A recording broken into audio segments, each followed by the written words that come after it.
Sagutin po natin siya, sabi niya, kaya nga may Roman Empire sa Bible doon kinuha ang Roman Catholic. Isa din talaga ito sa akusasyon ng iba na ang Roman Empire daw ay ang Roman Catholic. At yung iba nagsasabi na ang Roman Catholic daw ang nagpapako kang Jesus sa krus. Pero kung susuriin natin ang Biblia, ang Roman Empire ay malayo pala sa sinasabi nila na ito raw ay ang Roman Catholic. Ano nga ba ang Roman Empire at bakit nila ipinako si Jesus sa krus? Ang Roman Empire ay isang makapangyarihang kaharian noong panahon ni Kristo at ng mga apostol. Sila po ang nagsilbing gobyerno sa kanilang imperyo.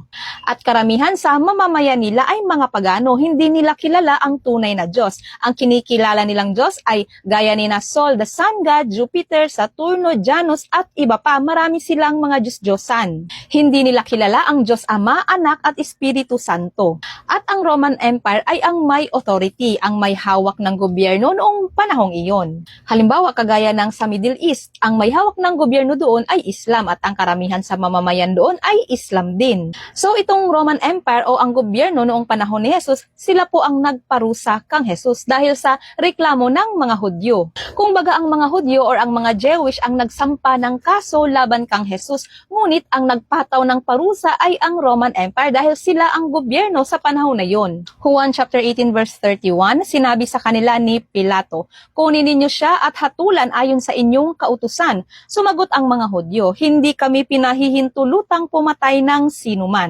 Ito po ay ang conversation ng mga Hudyo sa gobernador ng Roma na si Pontius Pilato nang dalhin nila si Jesus sa kanya.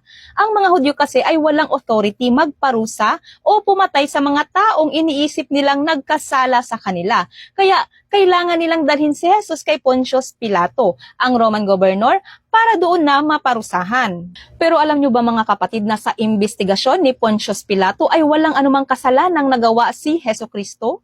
Kaya nga naghugas siya ng kamay bilang tanda na ayaw niyang akuin ang responsibilidad.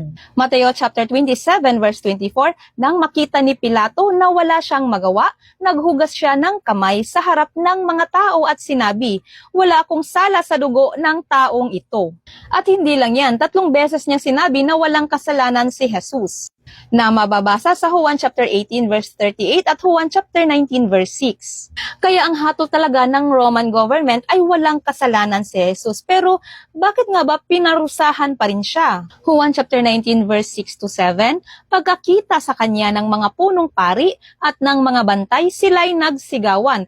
Ipako siya sa krus, ipako siya sa krus. Sinabi ni Pilato, kayo ang bahala sa kanya at magpako sa kanya sa krus dahil wala akong nakikitang dahilan upang hatulan siya. Sumagot ang mga Hudyo, mayroon kaming batas at ayon dito ay nararapat siyang mamatay sapagkat sinasabi niyang siya ay anak ng Diyos. Sa verse 12 to 15, nang marinig ito ni Pilato, naghanap siya ng paraan upang palayain si Jesus. Ngunit nagsigawan ang mga Hudyo, kapag pinalaya mo ang taong yan, hindi ka kaibigan ng emperador. Ang sinumang nagsasabing siya'y hari ay kalaban ng emperador. Sumigaw sila, patayin siya, patayin, ipako sa krus. Ipapako ko ba sa krus ang inyong hari? Tanong naman ni Pilato. Sumagot ang mga punong pari, wala kaming hari, kundi ang emperador. Ito ang dahilan kaya ipinako pa rin si Jesus dahil sa matinding pressure ng mga Hudyo. At alam nyo ba na ang ibang religion iniisip na ang pari daw ng Katoliko ang nagpapako kay Jesus? Dahil lang dito sa nabasa nilang salita na punong pari. Pero malinaw naman dito na ang punong pari na tinutukoy dyan ay ang mga punong pari ng mga Hudyo, hindi pari ng Katoliko. So ngayon ang tanong, bakit nga ba tayo tinatawag na Roman Catholic? Totoo nga ba ang akusasyon nila na nagmumula daw tayo sa Roman Empire? Simulan natin dito sa utos ni Jesus, mga Gawa chapter 23 verse 10 to 11. Kinagabihan, nagpakita ang Panginoon kay Pablo at sinabi sa kanya, lakasan mo ang iyong loob. Kung paano nagpatotoo ka tungkol sa akin dito sa Jerusalem, kailangang magpatotoo ka rin sa Roma. Utos mismo ito ni Jesus kay Pablo na magpatotoo siya sa Roma. Hindi ito gawa-gawa lang ng tao, ito ay bahagi ng plano ng Diyos. Pero alam niyo po ba, bago pa man makarating si Pablo sa Roma, ay meron na pong church doon. Roma chapter 1 verse 7 to 8, sa inyong lahat na nasa Roma, mga minamahal ng Diyos at tinawag upang maging banal, sumainyo nawa ang pagpapala at kapayapaang mula sa Diyos na ating Ama at sa Panginoong Hesukristo. Una sa lahat, nagpapasalamat ako sa aking Diyos sa pamamagitan ni Hesu Kristo dahil sa inyong lahat, sapagkat ang inyong pananampalataya ay balitang-balita sa buong daigdig. Iyan po ay liham ni Apostol Pablo para sa mga taga-Roma. Ibig sabihin, bago pa siya nakarating sa Roma, may Kristiyano na doon.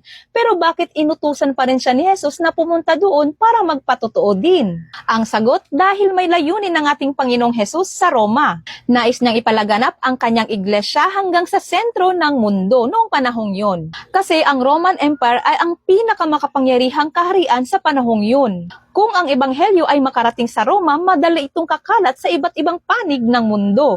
At alam niyo po ba, ayon sa tradisyon ng simbahan, ay naroon na po si St. Peter sa Roma bago pa man marating ito ni Apostol Pablo. At nang makarating si Apostol Pablo sa Roma, dito na siya nag-ebanghelyo, kaya ang Church ni Jesus sa Roma ay mas lalo pang tumibay. Mga Gawa chapter 28 verse 30 to 31, nanirahan si Pablo sa Roma ng 2 taon sa bahay na kanyang inuupahan at tinanggap niya ang lahat ng pumupunta sa kanya. Siya ay buong tapang at malayang nangaral tungkol sa kaharian ng Diyos at sa Panginoong Hesu Kristo.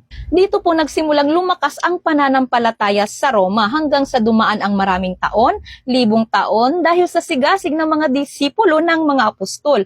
Dumating nga ang araw na naging dominant religion ang Kristyanismo sa Roma. Dito po nanggagaling ang Roman sa pangalang Roman Catholic, hindi dahil nagmumula ito sa paganong Roman Empire, kundi dahil dito sa Roma ipinadala ng Diyos ang ebanghelyo at dito ito lumago at naging sentro ng pananampalataya. Kaya mga kapatid, iba po ang Roman Empire. Ito po ay kaharian o gobyerno sa Roma noong panahon ni Jesus. At ang Roman Catholic ay ang mga mananampalataya na bunga ng pag-ebanghelyo ng mga apostol sa Roma hanggang sa kumalat ito sa buong daigdig, the Roman Catholic Church.